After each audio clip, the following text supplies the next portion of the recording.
La pêche Bonsoir mesdames, bonsoir messieurs, bienvenue à l'émission aux milliards de téléspectateurs. Afrique Santé, l'œil et l'oreille des dirigeants africains sur toutes les problématiques de santé. Sur la table ce soir, l'insuffisance rénale, dite maladie, détérioration progressive et irréversible du rein, de sa capacité à filtrer, à excréter certaines hormones. L'insuffisance rénale a plusieurs causes. On lui impute plusieurs causes, parmi lesquelles le diabète, l'hypertension et autres maladies. Mais la question ce soir, quelles sont les véritables causes de l'insuffisance rénale? Pourquoi ne peut-on pas diagnostiquer avec précision l'insuffisance rénale, tant il est dit que c'est une maladie asymptomatique et on la découvre que tardivement? Les experts pour répondre à nos préoccupations les plus essentielles ce soir, je vous présente Maître Sade, l'espoir des désespérés, bienvenue. Merci Eric, bonsoir, bonsoir l'Afrique, bonsoir le panel, bonsoir le monde. Merci Maître Sade. Dans le duo ce soir, en second, nous avons Docteur Dean, pathologiste, qui éclairera de son humilité humble serviteur toutes les ombres de vos questionnements. Bonsoir. Bonsoir. Docteur Péchy, hépatodiabétrope, vous êtes aussi le doyen de ce plateau ce soir. Vous avez pratiqué longtemps, vous êtes expert en plantes médicinales. Nous attendons beaucoup de vous dans le fonctionnement du rein et dans la détermination des causes véritables même de l'affection rénale. Bonsoir, Docteur Péchy. Oui, bonsoir, monsieur Louis, bonsoir aux techniciens qui font un travail de titan pour que nous puissions réussir dans l'émission. Bonsoir, n'est-ce pas, l'Afrique, bonsoir, le monde. Je pense que c'est tout au cours du débat qu'on pourra, n'est-ce pas, bien détailler les causes véritables, n'est-ce pas, de cette maladie pour que n'importe qui sache comment, ce qui est lieu de faire pour pouvoir éviter, n'est-ce pas, cette maladie très redoutable. Merci. Alors, nous avons le quatuor pour terminer et conclure avec le quatuor de la présentation. De l'autre côté, un autre plateau, un autre intervenant, professeur Emma Nyelipote, naturopathe affirmé, plusieurs années d'expérience. Vous êtes du côté de Yaoundé ce soir. Professeur Emma Nyelipote, bonsoir et bienvenue.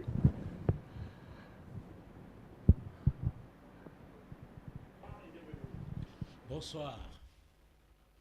Bonsoir à tous ceux qui suivent Afrique Média. Et bonsoir, un bonsoir particulier au panel central. Je suis de ce côté-ci et je pense donner le meilleur de moi-même pour ne pas décevoir. Merci. Merci pour cette brièveté dans la présentation, professeur Emma Nyelipote. Le clou dans cette soirée, c'est le rein, l'affection rénale, l'infection rénale, l'insuffisance rénale pour tout dire, le diagnostic, du dépistage, les premiers symptômes. On va à l'image pour savoir mieux de quoi il est question. Regardons ensemble.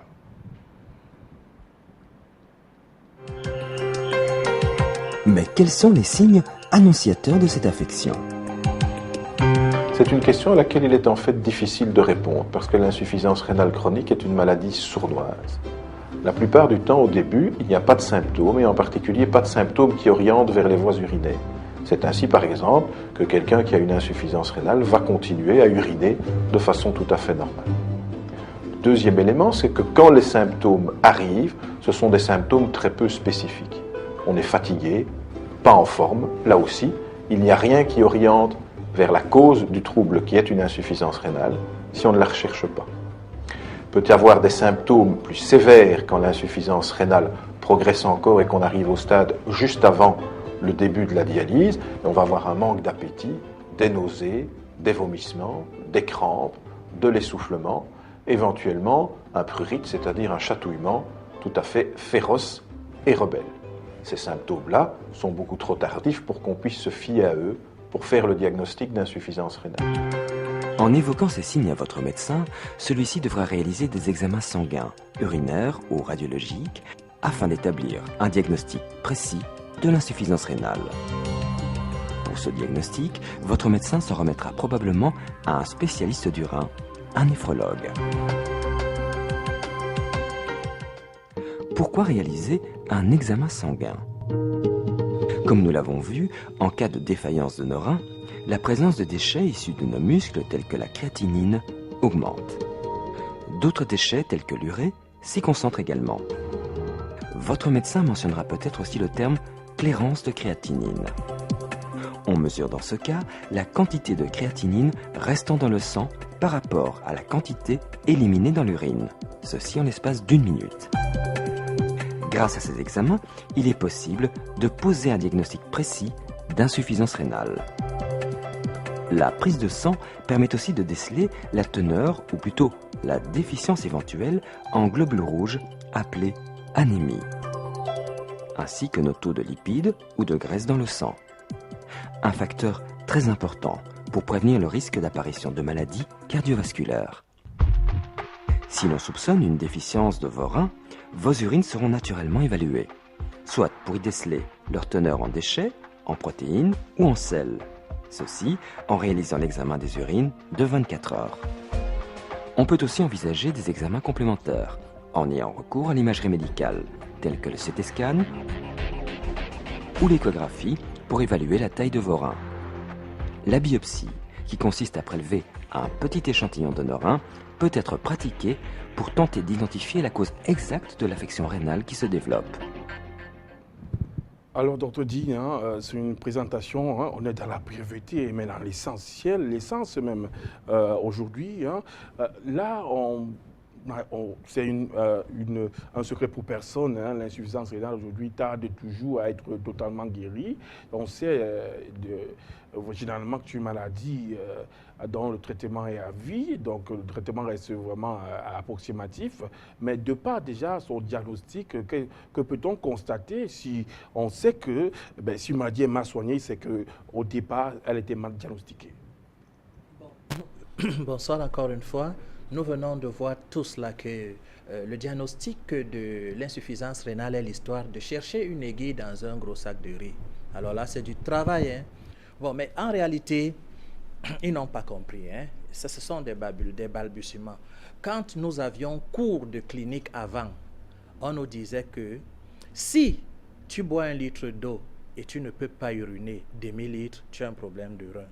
Mais ce qu'on veut dire là, c'est-à-dire prendre tes urines, calculer la créatinine, attention, si vous jeûnez à cause d'un palu, ou bien peut-être vous êtes perdu en brousse, vous faites une crise de désintoxication. L'organisme profite de ce jeûne pour travailler et vous purifier. Pendant ce temps, si cette urine est calculée, vous êtes insuffisant sur le plan rénal. Est-ce donc une insuffisance rénale? Là, ça remet la grande question de savoir les reins, c'est quoi, ça sert à quoi? D'abord, pour tamiser le sang, question de dégager les déchets, récupérer ce qui est bon dans le même sang et fabriquer les hormones. Je veux abaisser le langage pour que ceux-là qui ont l'insuffisance rénale et qui ne savent vraiment parce que c'est ne soient pas perdus dans les méandres des néphrons, beau mot. Néphron et tout ce qui entoure ces belles paroles, créatine, je veux bien. Mais quand il s'agit de souffrance et des solutions qui sont très très moindres, dans le cas de l'Afrique par exemple, qui ne produit pas les kits de dialyse, mais qui a souvent des patients qui souffrent parce que les techniciens ne sont pas adaptés au matériel, parce que le matériel est en panne, et ainsi de suite, on se retrouve à se poser de grosses questions. N'est-il pas aujourd'hui nécessaire de regarder en face l'insuffisance rénale qui devient de plus en plus recrudescente en appliquant la médecine dans ces 3 dimensions? La première dimension qui est la prévention. La prévention, je ne veux pas entrer dans les détails, c'est trop gros. C'est-à-dire, par exemple, fermer nos frontières poreuses et qu'un système de contrôle des produits qui nous sont imposés, de la vaccination au perlipimpin en pharmacie, là, pour les paludismes, je ne sais quoi là, que ce soit contrôlé. L'alimentation, dans certains pays en Afrique, entre sur le marché par le ministre du Commerce parce qu'ils ont eu des petites enveloppes. Il n'y a pas une commission pour surveiller la vaccination. J'ai vu de la matière fécale dans de la vaccination et beaucoup de choses. Maintenant, beaucoup de brasseries aussi ne brassent plus la boisson comme il le faut. Mais est-ce qu'il y a un contrôle? Au lieu d'attendre que les gens soient malades et on se retrouve dans le contexte d'une société qui est fière peut-être de dire nous sommes dans 200 patients pour un médecin, il faut commencer en matière d'insuffisance rénale comme d'autres par la médecine aux 3 dimensions. La prévention, le 2e niveau et le 3e niveau. C'est ça. Mais les reins ne se gardent pas aussi très vite comme nous le pensons, sauf dans le cas du diabète de l'hypertension et des produits toxiques comme la grosse liste des produits palustres qui nous viennent de l'Europe, de l'Occident. On a découvert beaucoup qui sont des cancérigènes. Tout ça pourquoi? Alors que l'artémisia est là qui lutte contre toutes les souches. C'est un problème de volonté. Si le gouvernement ou bien les gouvernements ne veulent pas être au diapason des attentes du peuple, que chacun réussisse à prendre sa vie en main en essayant par des méthodes simples d'être prudent. Parce que vous avez vu, hein, eux-mêmes ils balancent, ils ne connaissent pas l'origine réelle, ils dansent une danse qui énerve même. Parce que jeûnez un peu ou soyez malade, vous allez remarquer que les calculs sont faussés totalement. Et si c'est sur cette base qu'on veut vous traiter d'insuffisance rénale, eh bien la science là qu'on voit qu'a dit souvent peut être dogmatique que expérimentale. Hein. Maître Sadu, à la suite des propos de Dr Dean, on comprend, pour parler simplement en français facile, que dans le diagnostic, tout repose sur la créatinine, qui est un déchet de l'activité musculaire. Plus il y a de la créatine dans le sang, vous êtes prédisposé ou alors vous tendez plus vers l'insuffisance rénale. Dr Dean dit, alors si vous êtes dans un état de jeûne, vous produisez plus. Et en ce moment, est-ce qu'on peut dire alors que vous avez atteint l'insuffisance rénale, alors que l'organisme est encore, ne relâche que les déchets? Je crois que Dr Dean a soulevé beaucoup plus l'essentiel, mais je tiens à dire que eux, ils avaient déjà fabriqué leur truc de dialyse. C'est-à-dire, ils avaient déjà, comme ils sont en train de le faire, c'est-à-dire prévoir certains médicaments en attendant que la maladie existe. Donc c'est ça qu'ils ont fait avant. Ça, quand on regarde, n'est-ce pas, ce que les éléments là viennent nous situer. Or, quand on nous met dans un panier contenant tout ce qu'on peut citer, c'est-à-dire il y a les grands surplaces, il y a les médicaments, il y a tout, mais rien n'est accompagné par une fiche indiquant l'alimentation. Rien. Oui, prenez vite et venez, on va vous faire cette dialyse-là. Or, quand nous regardons ce qui se passe, il y a des médicaments qui rapportent $25 000 en une seconde, chaque seconde. 25 000 $. Vous croyez que quoi? C'est-à-dire on recherche le marché et le profil. Le pouvoir, c'est ça. Et quand ils sont en train de rechercher cela, ils nous amènent, n'est-ce pas, vers la perdition. Nous qui voulions vivre comme eux. Mais nous faisons le faux semblant du vécu. Deuxièmement, nous constatons que les médecins en 93, à Bogota, Colombie, Californie, Los Angeles, en Israël, il y a eu grève pour 1 mois. Le taux de mortalité a été réduit à 50%. Si bien que le service funèbre de Jérusalem a témoigné. Or, nous pouvons accorder, nous pouvons accepter que ce que ceux-ci sont en train de nous montrer, croyant qu'ils sont en train de sauver les gens atteints de l'insuffisance rénale, c'est déjà d'emblée faux. C'est un tableau pour entraîner rapidement vers la mort.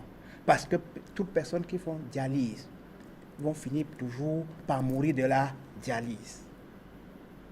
Je ne sais pas si vous comprenez. Donc il faudrait simplement comprendre, tu sais, bon, dans les lectures, on nous parle de dialyse héréditaire, donc causée par une maladie qu'on appelle PKD, donc polykystique, on nous parle de ça.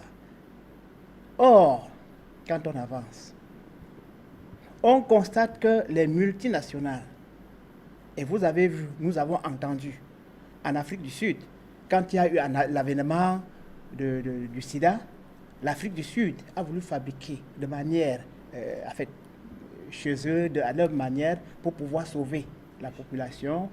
Alors, les multimédias ont fait le tapage en disant que l'administration sud-africaine voulait décimer son peuple, machin, truc, juste parce que ils ont compris que c'était impossible, n'est-ce pas, en fait, ils ont compris, l'administration sud-américaine avait compris que non, c'était des médicaments qui devaient venir entraîner, détruire davantage les reins. Or, il y a un autre problème, M. Irish, c'est que les reins ne sont pas seulement là pour filtrer le sang. Les reins s'occupent du fonctionnement sexuel, de la reproduction. Et vous mettez, n'est-ce pas, à côté de nous des gagés tout en nous disant que non, ces gagés, ça va, le Viagra, ça va détruire les reins. Or, tous ces médicaments sont riches en métaux lourds. L'organisme ne peut pas assimiler. Au niveau des reins, ça se bloque. Il y a des problèmes qui se passent à ce niveau-là. Si je peux continuer... Mais ça mais vous permettez que je revienne, c'est un souci d'importance publique. Est-ce que le Viagra détruit les reins? Le Viagra détruit les reins. Puisque on vous dit que les reins, c'est les reins qui assurent le fonctionnement sexuel. Et comme tu devras plutôt être en érection pour une compétition qu'on ne sait quoi, tu consommes ces Viagra-là, ça va maintenant, les métaux lourds contenus dans ces médicaments vont bloquer les reins. Quand ça bloque les reins, n'est-ce pas, l'hydronéphrose va s'installer. Et quand l'hydronéphrose s'installe, tu sais ce qui se passe? On te prescrit le Trabar pour calmer les douleurs. C'est le Trabar qui est contre-indiqué pour les reins. Je ne sais pas si vous comprenez. L'hydronéphrose, c'est l'eau dans le néphron. C'est-à-dire les urines qui sont infiltrées dans le néphron. Ayant une douleur, quand ça se déclenche, non, tu dois courir chercher ce que tu vas utiliser. Or, tout ce que tu peux utiliser, on va te prescrire un anti-inflammatoire et pas n'importe quel anti-inflammatoire pour calmer cette douleur-là. Est-ce que c'est normal? Ok. Or, nous savons que l'histoire de l'insuffisance rénale, on pouvait prévenir, on doit prévenir ça. La médecine ancestrale africaine, même si hier on n'y connaissait pas, aujourd'hui nous devons prévenir. De manière que ces histoires de l'insuffisance rénale ne puissent plus arriver. Et il y a l'histoire, il y a le comportement qui compte beaucoup. Quand vous voyez les enfants, n'est-ce pas, voutrer devant la télé, si vous savez ce qui se passe à l'intérieur là, vous aurez pitié. Donc on doit faire de l'éducation comportementale pour que la population essaye de... Tu regardes combien d'Africains, comme le Dr Jean venait de parler de l'eau, il a parlé sans détailler. Tu vas voir combien d'Africains boivent. Tu vas trouver quelqu'un qui te dit que depuis le matin, je n'ai pas bu. De l'eau? Oui, de l'eau. Depuis le matin, non, je n'ai pas bu de l'eau. C'est un crime contre toi-même. C'est un crime. Donc il faudrait qu'à partir d'ici, même comme nous ne sommes pas ici, que l'éducation de l'eau prenne le pas. Sinon, nous ne pouvons pas avancer. Même s'il y a l'eau dans la bière. Mais la bière, tu le dis très bien. La bière, bon, je n'ai rien contre la bière, mais sache que la bière est riche en purine. Et comme c'est riche en purine, quand vous buvez, c'est l'acide urique qui s'installe. Se transforme en une substance, Alison, pour devenir l'urée, qui va aller boucher les îlots de Langerhans, n'est-ce pas? Et que le diabète s'installe. Je puis vous dire que le diabète même ne donne pas l'insuffisance rénale. Je vais le démontrer. Merci. Merci, M. Saleux. C'est très intéressant vos analyses. Nous sommes tout de suite. Professeur Emmanuel Lipote, au début de cette émission, on a posé la pierre par une vidéo qui certainement vous a produit un effet choc. Quelles sont vos impressions à la sortie de ce reportage? Professeur Emmanuel Lipote.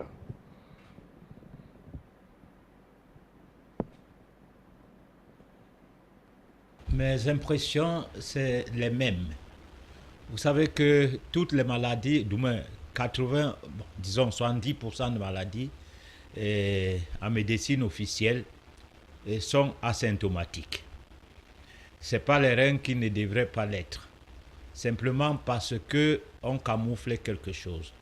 On refuse de dire la vérité au public que l'industrie pharmaceutique, pour vendre les médicaments qui sont les premières causes des maladies des reins, dont aucun médecin n'en parle, particulièrement les néphrologues, qui sont la nouvelle vague de spécialisation dans ce domaine, comme pour dire qu'il faut aller jusqu'au néphron et trouver quelqu'un qui va s'en occuper et on va l'appeler néphrologue. Tous ces beaux mondes-là ne contredisent pas les branches sur lesquelles ils sont assis. C'est-à-dire, vous ne pouvez pas contredire la médecine étant donné que les laboratoires pharmaceutiques fournissent des moyens pour vous former. Et cette formation, ce n'est pas pour vendre le citron qui va venir purifier les reins. Cette formation, ce n'est pas pour le persil qui va venir purifier les reins. Cette formation, c'est pour des molécules qui vont venir plutôt endommager les reins. Et quand les reins sont endommagés, on peut jouer le sapeur-pompier en disant qu'il y a des néphrologues et encore très embrouillés. On accuse le diabète alors que c'est les médicaments qu'on donne aux diabétiques qui bloquent les reins. On accuse l'hypertension alors que c'est les médicaments de l'hypertension qui entraînent, au-delà même de l'insuffisance rénale, empêchent à ce qu'il y ait l'érection chez l'homme. Et on va lui produire des ordonnances de Viagra qui vont encore venir endommager les reins. Alors, finalement, c'est une médecine industrielle qui n'a rien à voir avec la santé. C'est pourquoi toujours il faut rappeler au grand public et aux populations du monde, et particulièrement aux Africains, et surtout aux gouvernants des pays africains, que nous sommes dans une situation de non-retour si nous continuons à faire confiance aux commerçants qui sont placés sur l'humanitaire. C'est-à-dire, ils disent qu'ils sont là pour l'humain. Mais regardez d'abord le vocable « prise en charge » des malades. C'est-à-dire la faveur d'être accepté de venir à ce qu'on dépouille vos poches. On est prise en charge, comme si c'était gratuit. Ou comme si on te prenait vraiment en charge, comme on peut prendre son enfant en charge en lui donnant à manger, en l'habillant, en l'envoyant à l'école, sans attendre aucune contrepartie, autant donné qu'il est encore tout petit. Mais les gens qu'on dépouille complètement de leur poche, qu'on ruine, on dit qu'on les prend en charge. Et puis ce genre de discours fait en sorte que certains malades sont convaincus qu'il y a du sérieux de fait d'aller voir un médecin, alors que le médecin, en réalité, lui, il défend une position qui est en rapport avec ce qu'on lui a dit à l'université par rapport à la vente des médicaments et non par rapport à la genèse de la maladie, c'est-à-dire à rechercher la cause de la maladie. Comment, ne connaissant donc pas la cause d'une maladie, comment le diagnostic peut-il être faussé dès le départ? Comment, à travers le tâtonnement d'un diagnostic, on peut arriver à donner des soins? S'il y a un mauvais diagnostic, il doit avoir un mauvais pronostic. Et comme au plateau central, vous avez bien pu le relever, le but dans tout cela, c'est vendre les médicaments et arriver à la dialyse. Parce que au départ, le médicament qu'on te vend va t'enfoncer petit à petit, le médicament du diabète, le médicament de l'hypertension, les médicaments même de tout ce qu'on peut boire, même le paludisme, même le rhumatisme, les ibuprofènes et tout cela, tous ces médicaments aboutissent à quoi? Aboutissent à une seule chose, c'est de bloquer les reins. Bloquer les reins, pourquoi? Parce que le corps a 3 dimensions. Il y a la dimension... Merci professeur Emmanuel Lipote, on aura tout, il ne faut pas tout déballer, il faut tenir le public en haleine. C'est un béaba du journalisme. Ils seront tout tués. Professeur Emmanuel, nous vous donnons la parole dans quelques instants. Nous avons Vincent du Togo qui appelle. Bonsoir et bienvenue. Bonsoir, très cher panélistes. Vous voilà encore, vous que je traite des hommes vrais, des vrais hommes. Et je suis encore très ravi de vous écouter encore ce soir. J'ai d'abord une petite question. J'aimerais savoir s'il faut boire l'eau recueillie après la pluie, même si on laisse cette eau se décanter, est-ce qu'il faut la boire? Est-ce que ça ne va rien causer? De deux, je souhaite que cette émission soit diffusée une fois dans la semaine. C'est très intéressant. Mais c'est 1h30 pour moi, c'est bon. Mais il faut qu'on la rediffuse. Et je tenais aussi à vous dire, très chers panélistes, que une fois que vous faites cette émission, est-ce que dans les autres pays, en Cameroun, est-ce que vous avez des relations solides pour vous soutenir d'une manière ou d'une autre pour que ça passe mieux en Afrique? Je vous remercie, c'est Mensa et on est toujours ensemble. Merci. Vos préoccupations sont transmises en direct à la plus haute hiérarchie et je passerai la parole à Dr Dean. Est-ce que l'eau de pluie décantée n'a pas de problème, ne pose aucun problème pour la santé? Et quant au soutien sur toute l'étendue nationale d'Afrique Santé pour pouvoir porter plus haut l'étendard de la vérité en matière de santé, qu'en est-il vraiment? Oui, en matière d'eau potable, certains ancêtres trouvaient nécessaire quand il pleut de placer les canaries pour recevoir du ciel. Mais il n'existait pas encore les avions, par exemple, et les grosses cheminées. Un jour, j'ai demandé à un aviateur tout petit, les toilettes là, c'est comment? On me dit que c'est transformé en vapeur essoufflée. En vapeur essoufflée? Bon, j'ai cessé de boire personnellement l'eau de la pluie. Et lorsque vous recueillez l'eau de pluie dans un récipient en aluminium, regardez le jour suivant, c'est noir. Ce sont les produits chimiques, les cheminées de fumée. Quand on chasse les sociétés pour aller hors de la ville, ils sont un peu malins. Hein? Ils s'arrangent à faire comme s'ils ne polluent pas avec une cheminée qui va là-bas après les nuages, bien polluer davantage. Et du coup, l'eau de la pluie n'est pas bonne. Pour la deuxième préoccupation, nous sommes en train de nous battre pour que la santé redevienne la plus grande richesse. Mais ce n'est pas un chemin très facile. C'est chercher l'argent qui est l'important aujourd'hui pour les Africains, parce que nous avons été formatés comme ça. Hein? On nous a même fait croire que l'argent est rare. Quelque chose qui n'est que du métal sculpté et du papier peint. On dit que c'est rare. Qu'est-ce que ça fait?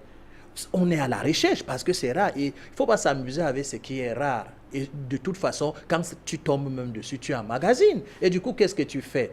Et avec ce que les Occidentaux nous ont produit, colonisation et consorts, on est beaucoup enclin à travailler pour le bailleur.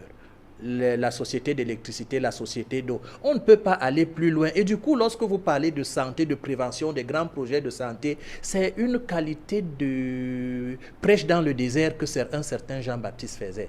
Donc, nous tendons la main parce que Afrique Santé veut aller au-delà d'une émission d'une heure et 15 minutes, 1 heure et 20 minutes pour être une institution forte, qui sera même le départ d'une force de santé africaine en face de l'Organisation mondiale de la santé, qui a démontré depuis le début ses limites. Parce que c'est au service du lucre. Il faut voir les qui sont majoritaires dans l'aide financière. Ce sont les firmes pharmaceutiques. C'est Bill Gates accusé aujourd'hui pour crime contre l'humanité à cause des assassinats multiples en Inde et au Pakistan. Et vous ne le savez pas à cause du cartel médiatique. Donc tout est en marche. Nous tendons les mains à ceux qui veulent travailler avec nous pour le réveil de l'Afrique en santé et non une émergence où nous tous nous aurons des perfusions et des paquets de remèdes comme ça en est le cas aujourd'hui avec les ARV et ce sont les toitures et les sacs qui nous cachent tout. C'est le dernier mot dans la matière de médecine, Dr Dean. Vous êtes vraiment à la page. Soit vous êtes perfusé, soit vous marchez avec des cachets, à n'en plus fini, et vous buvez vraiment au-dessus de tout le monde. Mais quand il s'agit des plantes médicinales, il faut vraiment cacher parce que c'est amer. Et la mode veut qu'on refuse tout ce qui est ancestral. Merci, Dr Dean. On a M. Abouba, priez M. Abouba, fidèle téléspectateur, de ne faire aucune publicité sur quelques confrères que ce soit. Parce qu'avant de passer par Free Santé, il y a tout un collège qui évalue l'expertise de chacun. Donc, priez de ne pas faire de publicité sur quelqu'un qui n'est pas passé par le collège d'expertise d'évaluation d'Afrique Santé. Monsieur Bouba, vous avez la parole. Merci de suivre les consignes. Oh, oui, monsieur Ulrich, permettez-moi de dire bonsoir au docteur James. Permettez-moi de dire bonsoir au professeur Herbouma, sans oublier tous ces éminents chercheurs et docteurs africains qui vous entourent aujourd'hui. Je suis tellement ravi quand un jeudi soir arrive. Je suis le fidèle téléspectateur avec mon équipe qui chaque fois reste devant le petit écran pour écouter ce que l'Afrique est en train de donner comme du merveille. Vous savez, aujourd'hui, je suis l'expérience de ce que vous parlez tous les jours. Ça fait 7 ans que je suis malade. Je suis en train d'écouter, de comprendre beaucoup de choses. Et j'ai vu quelque part dans l'un des hôpitaux, là où les gens sont en train de pratiquer exactement ce que vous dites le plus régulièrement sur le plateau. C'est-à-dire, dans une salle, nous sommes alités peut-être 3 malades, l'autre souffre de rein, l'autre souffre d'AVC, Moi, je suis un accidenté. Le matin, on arrive, on dit perfragance salée matin. On commence au premier lit, on me met le perfragance salé. On vient au deuxième lieu, perfragance salé. On va. Nous tous, nous recevons le même traitement. C'est là où j'ai compris que quelque part, il y a un commerce qui se passe dans tout ce que nous faisons. Il est bien vrai qu'on calme la douleur avec tout ce qu'on nous donne. C'est vrai. Est-ce que on donne un traitement? Aujourd'hui, nous avons compris que le plus souvent, ce que nous prenons, ce n'est pas pour nous soigner. C'est plutôt pour nous aggraver encore la situation. Raison pour laquelle nous avons demandé, parmi ceux qui sont des téléspectateurs comme téléspectateurs de l'émission Afrique Santé comme moi, que nous allons d'une heure au-delà parce qu'il faut que la santé soigne l'homme politique pour qu'il dirige la société. Il faut que cette émission soit plus rentable que les émissions politiques. Si tu n'es pas en santé, tu ne peux pas faire de la politique. Si aujourd'hui nous traitons cette émission comme... Question de temps, Monsieur Abouba. Merci de tant de sollicitude envers cette émission. On a retenu l'essentiel. Docteur Péchi Joseph, quand on parle d'insuffisance rénale, on a évoqué le diabète. On évoque plus généralement quand vous sortez d'un centre de santé ou vous donnez la peine de lire un bouquin sur la santé, le diabète et l'hypertension comme des sources principales ou des causes principales de l'insuffisance rénale. Est-ce que c'est toujours avéré, docteur Péchi? Oh, moi, je trouve le contraire, hein, parce que quand le colon blanc est arrivé en Afrique, bon, ils ont développé la chimie, n'est-ce pas, de manière négative. Bon, alors, si je prends un exemple dans le domaine agroalimentaire, vous allez voir, par exemple, les aliments chimiques que nous consommons de façon répétée et prolongée, après leur métabolisme dans l'organisme, n'apportent pas de molécules nécessaires pour nourrir et édifier nos cellules rénales, mais apportent plutôt des molécules chimiques toxiques qui attaquent, fragilisent et détruisent nos cellules rénales, n'est-ce pas, aboutissant à une maladie dangereuse appelée insuffisance rénale, qui tue, n'est-ce pas, des centaines de milliers des Africains. Mais ce qui nous étonne, c'est que même les Occidentaux qui fabriquent ces engrais chimiques, n'est-ce pas, et envoyés ici en Afrique pour cultiver les aliments, ils refusent de consommer ces aliments chimiques parce qu'ils savent que les Africains, donc, consommant ces aliments chimiques, tombent très souvent malades, les reins sont abîmés, l'hypertension est là, le diabète, tout ceci, alors que nous savons que les causes fondamentales, justement, c'est la désobéissance, n'est-ce pas, des lois de la nature, des lois biologiques et également des lois du Créateur. Toutefois que nous Merci, docteur Péchi. La désobéissance des lois de la nature, avant de passer au prochain élément, Médecin 2, on va évacuer cette préoccupation. Le diabète est-elle véritablement la cause, une des causes principales de cette insuffisance rénale? Sinon, c'est oui en quoi? Bon, c'est eux qui le disent. C'est eux qui le disent. Le diabète est une maladie de l'alimentation. L'hypertension est une maladie due au durcissement des artères. Ce qui fait que le sang ne circule pas rapidement. Parce que le sang doit faire 1000 km en 23 secondes. Oh, c'est retardé. Le cœur est en train de souffrir et travaille beaucoup. Donc, à ce niveau-ci, chacun peut se soigner du diabète sans même médicament. C'est juste parce que la notion de l'horloge biologique, nous ne l'appliquons pas, nous ne la connaissons pas. Et comme la civilisation étrangère féconde la culture nationale, je peux dire simplement qu'un exemple, en attendant que les intéressés, ceux qui en souffrent, appellent n'importe quel technicien sur d'Afrique Média, Santé, pour avoir plus d'informations, comprenez que de 7h à 9h, ça c'est l'heure où il faut prendre son petit déjeuner. Ça ne doit pas décaler. De 7h à 9h, il faut prendre son petit déjeuner. Ce petit déjeuner peut être copieux. n'importe comment, vous n'aurez aucun problème parce que c'est à cette heure-là que l'estomac fonctionne. Après cette heure, si vous consommez n'importe quoi, ça va s'empiler dans l'estomac pour attendre le lendemain. Pendant ce temps, la putréfaction commence et les déchets entrent dans le sang et progressent pour aller maintenant continuer toujours à surmener les reins, à léser bien d'autres organes. Donc, méfions-nous d'accuser le diabète comme étant, n'est-ce pas, la cause principale de l'insuffisance rénale. Parce que l'insuffisance rénale vient lui à petits coups, à travers tout ce que nous sommes en train de consommer, à travers tout ce que nous sommes en train de boire, à travers tout ce que... Il y a tellement de petits trucs. Donc, il faut faire attention aux heures de repas. Oui, il faut faire attention aux heures de repas. Nous sommes prêts, merci, prochainement à apporter, n'est-ce pas, ces différentes heures pour que nos panélistes, nos téléspectateurs, n'est-ce pas, comprennent le bien fondé d'avoir des heures fixes pour consommer, n'est-ce pas, un repas. Merci, Maître Sadeu. Priez à M. Franc du Cameroun d'attendre pour donner suite à son intervention. Nous allons continuer dans la recherche des véritables causes de l'insuffisance rénale. Cette fois-ci, ce sera une recherche sur le plan médicamenteux. Quels sont les différents médicaments qui peuvent donner suite à l'insuffisance rénale? Nous allons découvrir en images. Regardons. Des effets secondaires et des problèmes de santé sont causés par des médicaments que nous utilisons chaque jour. Ils peuvent induire des dommages au niveau de plusieurs organes dans notre corps, notamment les reins et le foie. Découvrez à travers cette vidéo la liste des médicaments qui causent des dommages aux reins. Environ 25% du sang qui circule dans notre corps passe par les reins. Le premier rôle le plus important des reins est de filtrer les déchets présents dans le sang.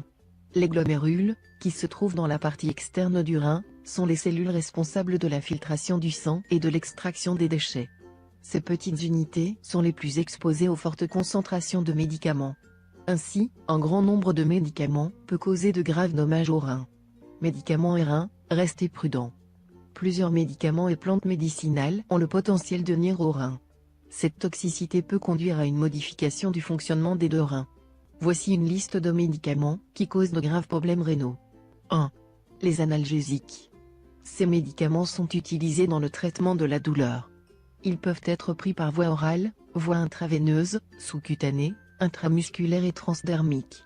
Cette classe est très vaste et contient plusieurs médicaments et molécules, notamment les anti-inflammatoires non stéroïdiens, l'aspirine, l'acétaminophène, le naproxène, l'ibuprofène.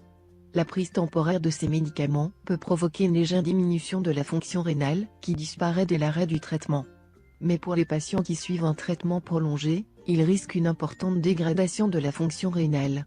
Selon Dr Brigitte Lantz, secrétaire générale de la Fondation du Rhin, les analgésiques interdisent la synthèse des prostaglandines à l'origine d'une vasoconstriction des vaisseaux rénaux, et une diminution de la perfusion du rein, pouvant conduire à une insuffisance rénale fonctionnelle. 2. Les antibiotiques. Ils sont utilisés pour lutter contre les infections bactériennes en empêchant leur multiplication et en les éliminant. Plusieurs familles et types d'antibiotiques peuvent nuire aux reins, comme la vancomycine, la méticilline, la ciprofloxacine, les sulfonamides sulfamidés. Il est possible que chez les personnes souffrant d'une insuffisance rénale, une prise d'antibiotiques puisse provoquer de graves dommages en diminuant le débit sanguin rénal et en interagissant directement avec la membrane cellulaire ou à travers la production de toxines intracellulaires. 3. Les inhibiteurs de la pompe à protons (IPP). Ce groupe de molécules agit sur la pompe à protons pour réduire la production d'acide gastrique. Les inhibiteurs sont prescrits pour traiter les brûlures d'estomac et le reflux gastro-œsophagien. Le rabéprazole, le napronazole, le zoméprazole, le pantoprazole, l'oméprazole mènent à des dommages aux reins. D'après une étude réalisée sur 125 000 patients utilisant des IPP, le résultat était choquant. Plus de la moitié de ces personnes ont commencé à avoir des problèmes rénaux chroniques. 4. Les traitements de l'hypertension artérielle. Pour faire baisser la tension artérielle, on fait appel à plusieurs types de médicaments. Le captopril est l'un de ces médicaments, il s'utilise pour soigner une pression artérielle élevée. Ce médicament est contre-indiqué chez les personnes souffrant d'une insuffisance rénale afin d'éviter une élévation des concentrations du médicament et de sa toxicité. 5. Les inhibiteurs de la COX-2. Ou appelés communément COX-CIB, ces médicaments ciblent directement l'enzyme cyclooxygénase 2, pour soulager la douleur et traiter l'inflammation. 2 types de coxib ont été retirés du marché, le rofecoxib et le valdecoxib pour leurs effets néfastes sur les reins et le foie. Une augmentation du risque de troubles cardiovasculaires a également été remarquée chez les patients traités par ces 2 médicaments. 6. Les antiviraux. Ils sont administrés en cas d'infection virale.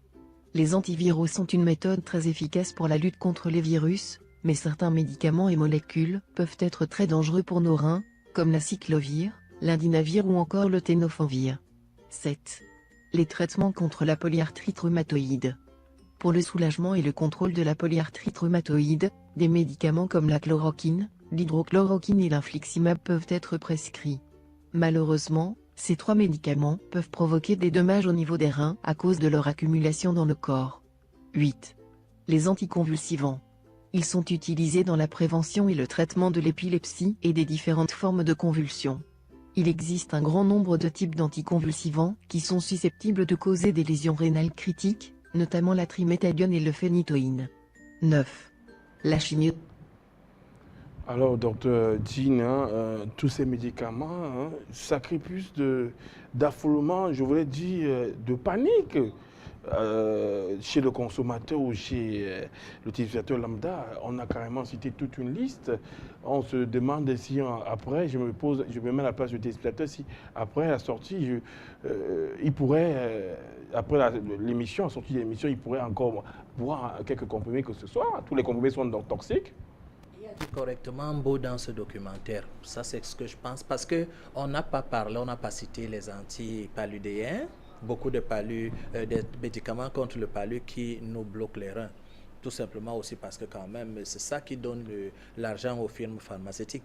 Avec ce reportage sans commentaire, nous voulons juste dire au gouvernement de notre continent de ne pas nous laisser. Ils ont la chance d'être des dirigeants, mais la santé est la plus grande richesse. C'en est assez, 5 siècles de pillage, même la santé gratuite, on va nous la gâter avec une histoire qu'on nous impose. Le on va faire comment ne doit pas exister dans une société qui a des intelligents. Et les hommes le sont, à la différence des animaux, parce que ça se voit avec les réalisations, en dehors du nid ou bien des nids. Qui a vu quoi du côté des animaux pour faire ces différences? Comme pour dire que la planète nous appartient. Nous pouvons la gérer sans nous autodétruire, sans la détruire et sans organiser la destruction pour de l'argent que nous aurons à laisser. L'autre jour, j'ai demandé brusquement à quelqu'un, le patron de Apple, là, il est encore où? Bon, je savais bien qu'il n'est plus. Avec tout cet argent, est-ce que ça vaut la peine de détruire l'humanité? Alors je veux demander à nos gouvernants, essayez de lancer le processus d'une force africaine de santé.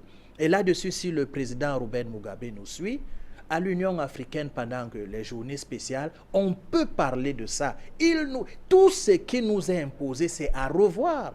Qu'est-ce qu'on va faire avec des populations abandonnées, empoisonnées? La vaccination aujourd'hui, être séropositif, c'est du diamant pour des associations qui tournent autour de ce qu'on appelle pères éducateurs, qui persécutent les gens qui ne trouvent pas les séropositifs. Et du coup, on se retrouve avec nos pauvres grands-mères de 92 ans séropositifs et puis le business passe. Non, il faut que ça s'arrête. La santé, on peut trouver une solution africaine. Nous le disons et l'histoire le retiendra. Professeur Emmanuel Lipote, toute la liste des comprimés a été, toutes les listes, on ne va pas dire une seule liste, tout le groupe de médicaments, on est parti des analgésiques, antibiotiques, on a fini presque par les antiviraux. Est-ce que tous les médicaments sont-ils toxiques? Faut-il ne plus prendre aucun médicament pour éviter, de cette manière, éviter l'insuffisance rénale? Professeur Emmanuel Lipote, vous avez la parole.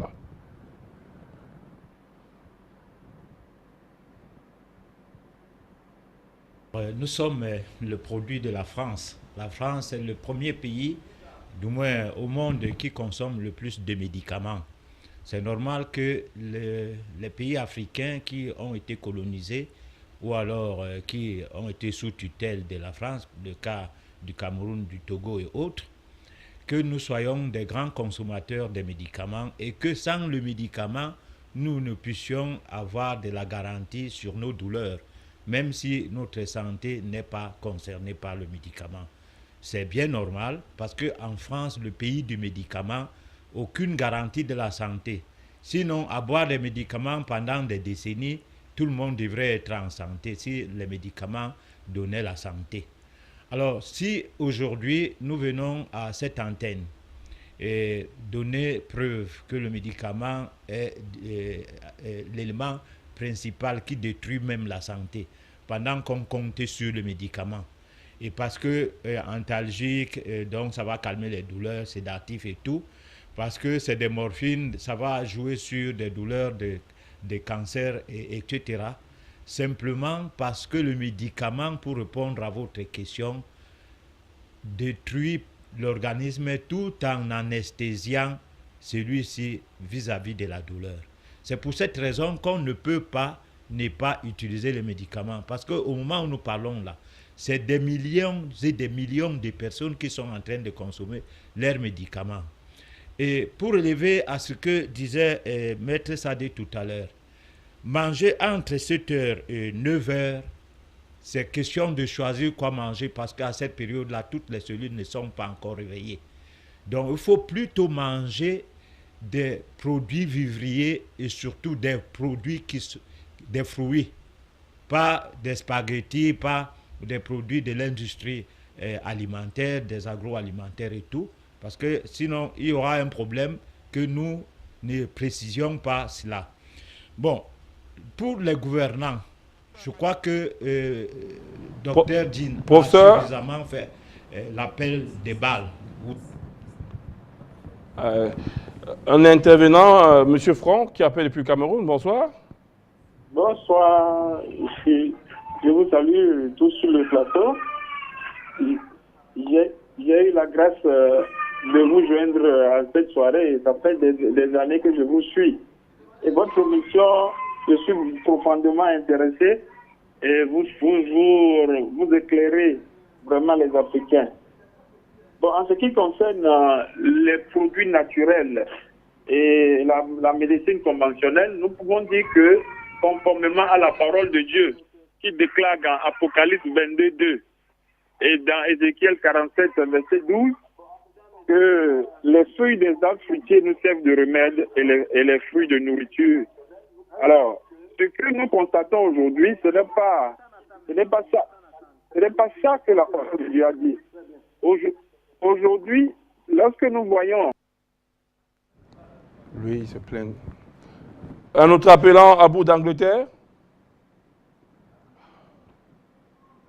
Irish, et je salue tous les vaillants médecins qui sont autour de vous, et en particulier Dr Jean, mon ami particulier.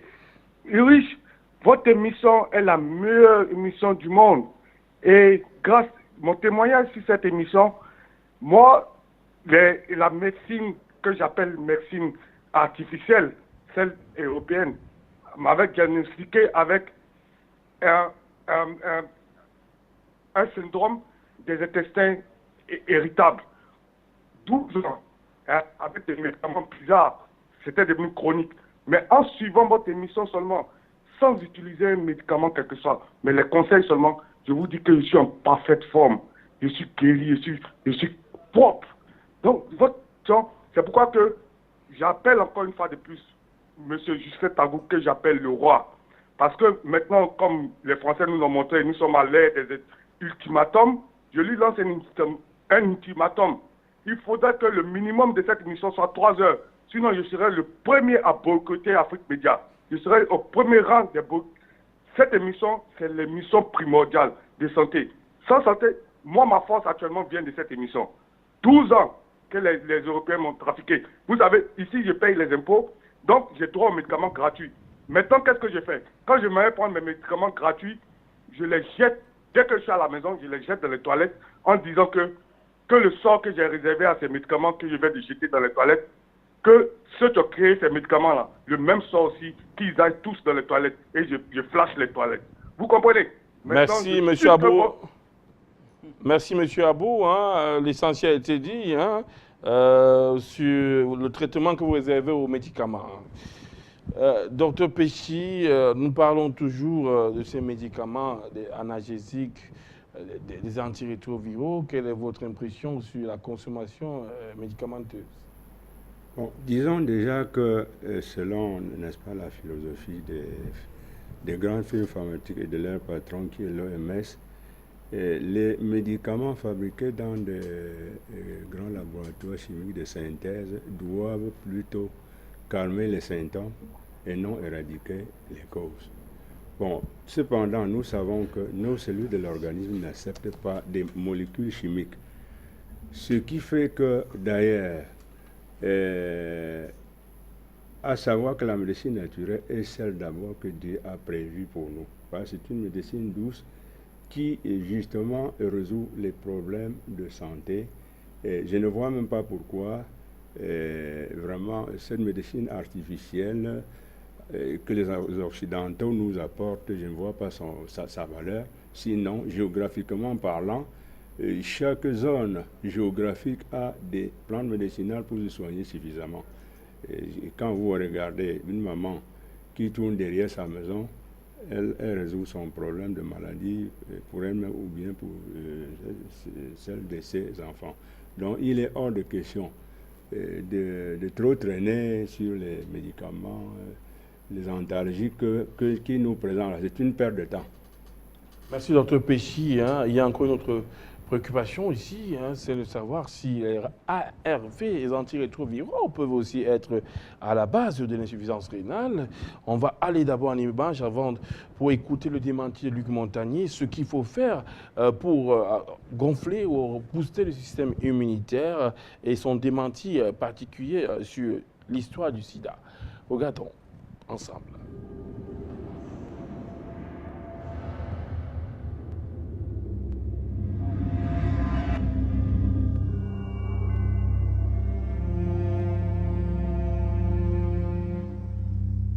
You talked about oxidative stress earlier. Is treating oxidative stress one of the best ways to deal with the African AIDS epidemic? I think this is one way to approach, to decrease the rate of transmission, because I believe HIV, we can be exposed to HIV many times without being chronically infected. Our immune system could get rid of the virus within a few weeks if you have a good immune system. And this is the problem also of African people. Their nutrition is not very equilibrated. They are in oxidative stress, even they are not infected with HIV. So their immune system doesn't work well already. So it's prone, it can, allow HIV to get in and persist. So there are many ways which are not the vaccine, the magic name, the vaccine. Many ways to decrease the transmission just by simple measures of nutrition, giving antioxidants, proper antioxidants, hygiene measures, fighting the other infections. So they are not spectacular, but they could, decrease very well the epidemic to the level they are in Occidental countries, Western countries. If you have a good immune system, then your body can naturally get rid of HIV. Yes. Oh, interesting. Do you think we should have more of a push for antioxidants and things of that nature in Africa than antiretrovirals? We should push for more, a combination of measures, antioxidants, by nutrition, advice and nutrition. Maître Sadieu, on va écouter les propos de Luc Montagnier sur le sida et les antirétroviraux prescrits. Généralement, pour les séropositifs, peut-il avoir un impact, peut-il déboucher sur un dysfonctionnement ou une insuffisance rénale? Franchement, comme tous les médicaments qu'ils ont cités là, ils ont même présenté ces antirétroviraux tout en disant que ça affectait les reins. Là. Mais j'applaudis vraiment ce passage. Parce que ceux qui nous écoutent, hier on le disait simplement que non, le sida est ceci, le sida est cela. Celui Montagnier, le découvreur du sida, prix Nobel, s'il te plaît, qui vient de pointer du doigt la réalité sur cette histoire du sida. En quelques semaines, vous pouvez vous débarrasser du virus du sida. Il faut y croire. Il faut y croire. Alors que de l'autre côté, d'autres cherchent à concocter un vieux vaccin qu'on ne sait pas quand ça arrivera pour limiter peut-être ces infections-là, alors qu'ils ne cherchent que du profit parce que le vaccin donne 98% de profit. Et c'est pour cette raison, quand, si ma mémoire est juste, le 23 mars 1998, le laboratoire Pasteur-Mérieux a fait une note interne sur le profit sur la vaccination, tout en disant que les adolescents étaient un serment très important. 3 points d'interrogation. Il faut dramatiser, il faut faire peur avec la maladie pour que les gens s'alignent pour se vacciner. En même temps, en 1994, en France, ils ont fait le tour de la France en faisant la propagande sur le vaccin de l'hépatite B, tout en disant qu'il y avait 4 milliards de gens qui étaient affectés. Et en ce moment, il n'y avait que 5 milliards de vivants sur la Terre. Ça veut dire qu'il ne restait plus que 1 milliard qui n'était pas affecté. Et c'est la raison pour laquelle que le laboratoire GSK avec Sanofi Pasteur ont inventé, ont créé et commercialisé le vaccin de l'hépatite B et on les a mis à l'écoute, c'est-à-dire on les a écoutés pour avoir créé une homicide involontaire. Alors, l'année qui suivait, on a pris le médecin en Italie, le ministre de la Santé, on a foutu en prison pour 8 ans pour avoir fait introduire le vaccin de l'hépatite B dans ce pays-là. Or, ce qui est surprenant, l'Africain s'aligne sans qu'on l'appelle pour aller se faire vacciner contre une maladie qui est hypothétique et qui se guérit 9 cas sur 10 sans médicaments. On appelle les gens à la mort. On détruit les reins en racontant des bêtises. Alors, nous avons vu ce médecin qui, au départ, était pour que le médicament soit consommé et que les métaux lourds contenus dans ces médicaments-là vont se déposer au niveau des reins pour qu'on crée des plateaux, comme nous sommes en train de vivre, pour faire cette histoire de dialyse qui ne fait qu'entraîner rapidement vers la mort. Donc, merci Maître Sadeu, assez profond sur le sida et son traitement en ARV, antirétroviraux. Nous avons Alessandra qui appelle depuis le Cameroun. Alessandra, bonsoir et bienvenue.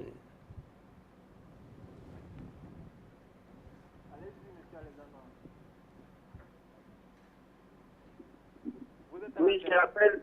Oui, merci, monsieur. Je voulais beaucoup passer le bonsoir à tous les téléspectateurs de l'Afrique Média aussi. Je voulais donner le bonsoir aussi à toutes les images. Et je voulais beaucoup plus m'exprimer en anglais. I wanted to extend my greetings to the doctors we have on the street, and we want the doctors to give us the direct medications we really need, because it is true we have plenty of explanations, but we need really the direct medications we need to follow, because I have also my grandmother with diabetes. It is true all the medicine she takes, it gives her plenty of problems, so we need the traditional medicine for diabetes on video so it can help the other people also. Thank you very much. I extend my greetings to also for high blood. Sorry, it is not diabetes but high blood. So I extend my greetings to the speaker. Thank you. Thank you, but you should better take down or take note of different number of the panelists each part on this program. After the program, you should meet those personally and should give you all the advices concerning according to different diseases like diabetes, hypertension and others. Dr. Jean, vous avez la parole. Vous avez vu avec la vidéo de tout à l'heure où Luc Montagnier, et je précise que c'est le prix Nobel pour la découverte du VIH, c'est lui qui a installé le sida en Afrique avec les synergies des premières dames. C'est lui donc qui vous dit aujourd'hui que c'est vrai qu'il le dit plus tard, après 40 millions de morts, qu'on n'a pas besoin des grandes mobilisations de la grosse mafia que nous voyons aujourd'hui pour s'écarter complètement de l'épidémie. Avec un bon système immunitaire, avec de bons antioxydants, de l'eau potable, en nous déparasitant, en quelques semaines, il n'a pas dit des mois, l'organisme se débarrasse automatiquement. Moi, j'adresse cette parole aux Africains, surtout en Afrique centrale et en Afrique de l'Ouest, alors que les mafias déversent via les tests faux de plus en plus, même dans les villages reculés, n'ayant rien à voir avec la dite contamination au VIH, les tests qui sont faux, et c'est reconnu. Et jusque-là, en Afrique, malgré que nous crions qu'il y a une étude anglaise officielle qui a démontré que les tests du sida sont faux, certains gouvernements continuent à détruire les populations. Il y a l'association Camfiala, quelque part d'ailleurs, ils n'ont même pas de site internet, qui va de maison en maison avec des réactifs qui réagissent surtout, bientôt même en applaudissant, le test va réagir. J'appelle nos gouvernants pour qu'une évaluation de ces propositions soit faite. Comment? C'est la toiture et les sacs qui nous cachent. Bientôt sur 10 personnes en sac, 9 auront des ARV dans leur boîte. C'est pas possible. Que de tristesse, que de projets gâtés, que de mafia engrangée. Il faut que cela cesse. Le VIH est hypothétique et Montagnier a dit que si ça existe, l'organisme se débarrasse en quelques semaines, pas avec la vaccination, le grand mot de Bill Gates, mais avec une bonne alimentation. À bon entendeur, pourquoi c'est venu ce soir? C'est à cause des insuffisants rénales. Que donnent les ARV? Merci, Dr Dean. Nous allons prendre le docteur, l'intervention du professeur, vous pardonnez, professeur Emmanuel Lipotte. Nous avons hâte de connaître son avis sur le danger des antirétroviraux.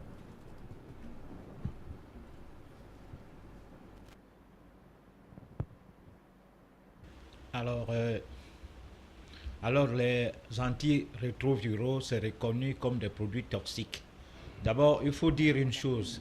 On parlait de trithérapie, c'est-à-dire 3 sortes de molécules qu'on associe et qui ne sont pas des produits nouveaux. C'est des produits qui n'ont pas pu faire le travail seuls. Donc, il faut les associer. Bithérapie, ça veut dire 2 types de molécules.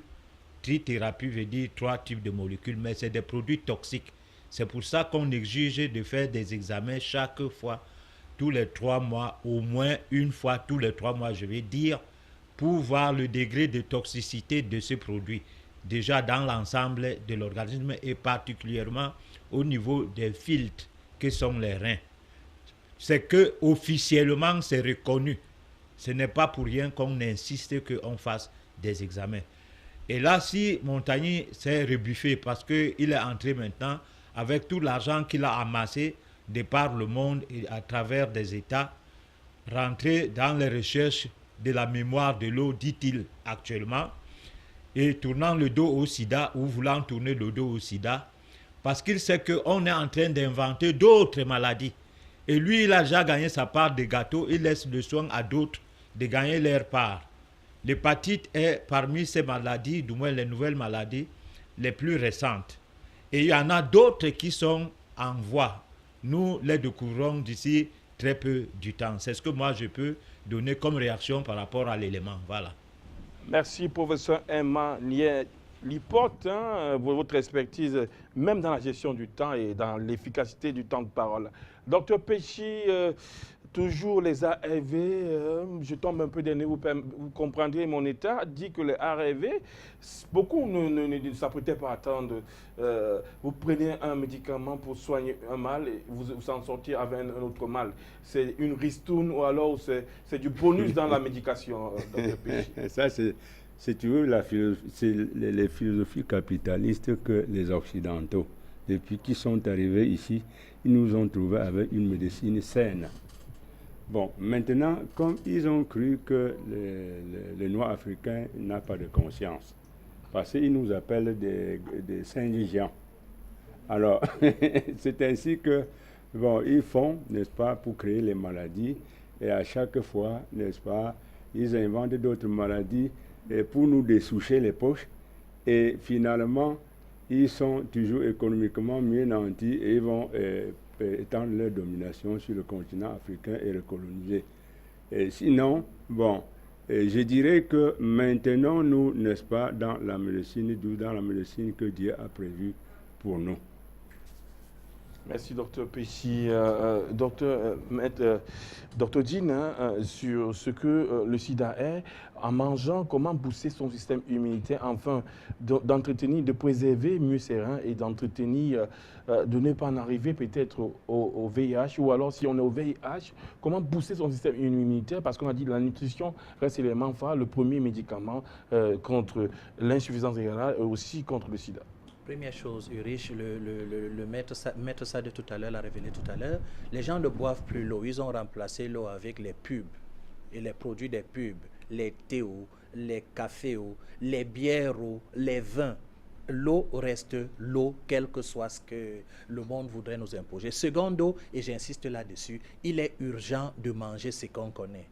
Mieux vaut encore devenir un étudiant en grammaire nutritionnologie ou bien, en fait, dans l'étude de l'alimentation des grands-mères, que de faire avec les choses qui viennent d'ailleurs. Parce que le macabo, par exemple, qui vient du Brésil, n'est pas utile pour le Camerounais. C'est le macabo de Mbalmayo, de Yaoundé, de Bafia, qui est utile pour lui, parce que c'est dans son environnement et c'est très utile. L'intestin reconnaît ça. D'autre part, les fours à micro-ondes qui étaient vendus à 250 000 ici dehors et qui sont à 10 000 francs aujourd'hui, faites attention, ce n'est pas une charité. L'intestin ne connaît pas la nourriture qui sort du four à micro-ondes. Et comme l'Africain ne lit pas, c'est écrit dans toutes les notices. Ne pas manger avant 15 minutes quelque chose qui sort et qui a été réchauffé par le micro-ondes. Donc ça ne sert plus à rien parce qu'après les 15 minutes, ça sert refroidi. Alors pourquoi donc faire avec? À la poubelle ceux qui nous écoutent, parce que lorsque l'intestin est irradié, on ne voit pas ça à l'hôpital. Et quel que soit le pasteur ou bien le marabout qui vous dira que vous avez mangé le poisson, vous verrez partir certainement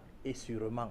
Donc, mangez ce que vous connaissez, que l'habitude de boire de l'eau et faire les sels, que le travail ne soit pas plus important que faire les sels. Certains ne veulent pas, ils économisent. C'est l'économie de quoi? Les sels. Oh. Ok, en tout cas, c'est tout pour aujourd'hui. C'est une économie carrément... bon, je ne vais pas dire dégoûtant, hein, on est dans la santé, il y a beaucoup de choses qui pourraient dire dégoûter, mais une économie curieuse. Hein. Je me demande quand est-ce qu'on tontine de cette économie. Maître Sade, d'autres mots avant la clôture de cette émission? Je partage le point de vue de Dr. Jean. L'eau, c'est l'unique médicament, le premier des médicaments qu'il faut utiliser. Il faut, en plus de cela, faire de l'hygiène autour de soi. Il faut le faire. Il faut en plus se rapprocher de plus en plus de la nature. Mangez tout ce que vous pouvez manger, mais évitez les aliments à sucre ajouté. Évitez les aliments à sucre ajouté. Surtout quand je parle des aliments à sucre ajouté, je n'ai rien contre les pâtissiers, mais je dis limitez les aliments à sucre ajouté. Évitez, pour nous les pauvres, de prendre un verre d'eau et de mettre 2 morceaux de sucre et de donner un bout de pain à l'enfant et lui dire de tremper dedans pour manger. Non, on endort cet enfant. On détruit son cerveau. On détruit tout. L'enfant devient, je ne sais pas ce que je peux dire. C'est comme ça. Merci de donner espoir hein, dans le choix hein, de nutrition. Quand vous avez dit limité, pas interdit, les sucres ajoutés, là vous donnez espoir à certaines gourmandises que je vais taire hein, sur ce plateau. Mais si de cet espoir, il y a quand même des choses qu'on peut encore prendre pour se faire plaisir au palais.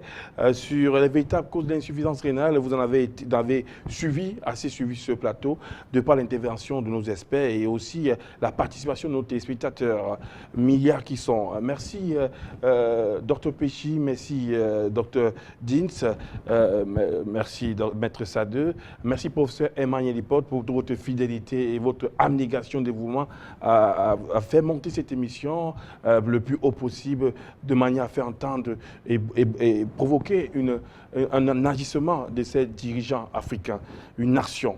Merci à vous, merci à l'expertise, jeune média experte, ce qui encadre la technique de cette émission. D'ici là, portez-vous bien. Au revoir.